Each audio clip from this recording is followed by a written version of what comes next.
If you struggle with shyness or social anxiety, check out our free No BS training course with actual useful advice you can do from home.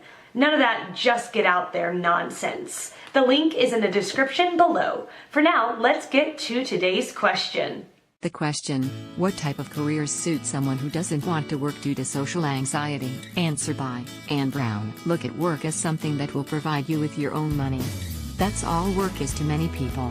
It's still an excellent reason to go to work. There are a lot of jobs in which having social anxiety doesn't play a large role. After being a psychiatric nurse for nearly 30 years, I was asked by my therapist what I would have picked if I were to change jobs. The perfect job for someone with social anxiety: crane operator. You're alone in your cab, 500 above the ground, with no one asking you lots of repetitive questions, or asking you many questions at all. He looked horrified. I was so enthused. Even worked in minor jobs in construction during college, and my ex is a civil engineer, so it's a field that's held my interest. After tiring of so much social interaction, there was nothing I wanted more than to park my new white Escalade or Tahoe next to my crane, climb up the ladder with my lunch, and await instructions to move incoming refrigeration units to a precise spot on a rooftop, and I-beams to a very close tolerance. I have no fear of heights. There are few blue-collar jobs that have the pay and prestige of crane op. Many who have the vanity plate, crane op. There are very few of these jobs, and probably never qualify for one, so you'll have to find something else. If you're so incapacitated by social anxiety that you can't get past the interview, you need therapy. Most of the time it works, and sometimes mess help.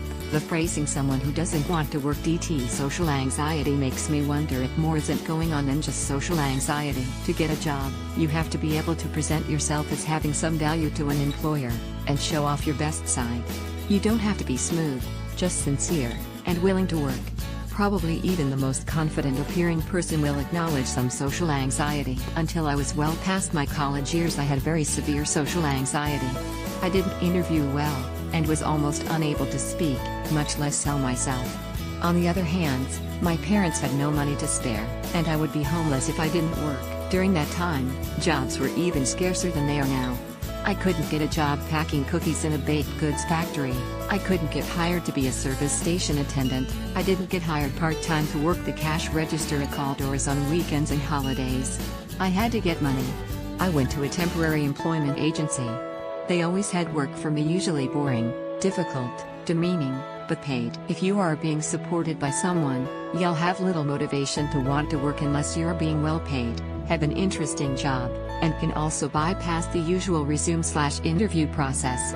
This usually means working for an acquaintance of a family member or close friend. You don't have to be the slickest dude being interviewed, but if you're pleasant, have skills valued by the workplace, and an attitude that says "you hired me, and I agreed to work for you at $X an hour," whatever you need done to make the business run better, it'll do. It's important to convey that no job is too low for you to do.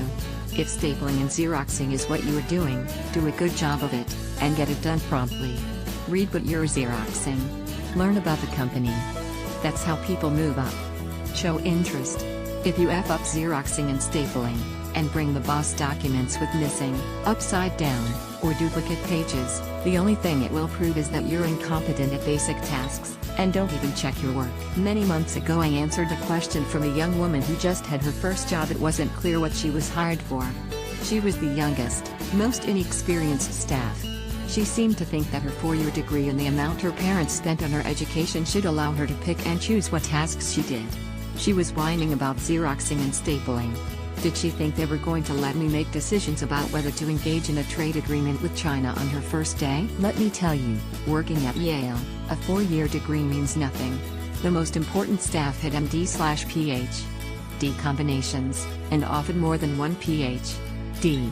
How much you paid for your education is of no concern to anyone, nor is your IQ. If staff is working long days to publish a research article, and you're asked to scan documents, or make calls, or do some of the scut work, you better do it. That's what they need to make the day go better, and to make their time used best. I took a transfer once later in my career and didn't like the new facility from day one. I asked for a transfer back to my original facility. In the meantime, I told my boss, "Well, you're paying my salary. Since I have to wait a week to go back, why don't you even me some work?" She'd never ever heard anyone say this. She was dying to hire me originally, and after I said this, all kinds of inducements to stay were offered. It was as if it asked her to marry me, and I was a very handsome, charming man.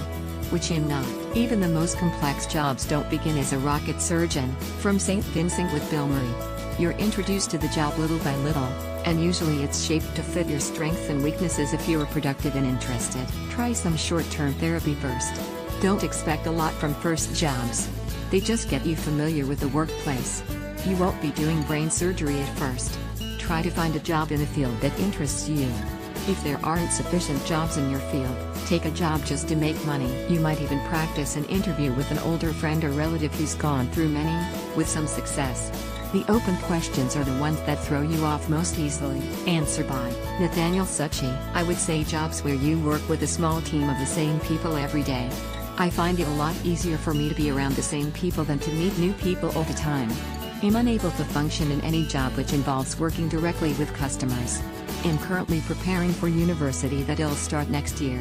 It sucks, but social anxiety is considered a disability, and for good reasons. Different people can cope differently.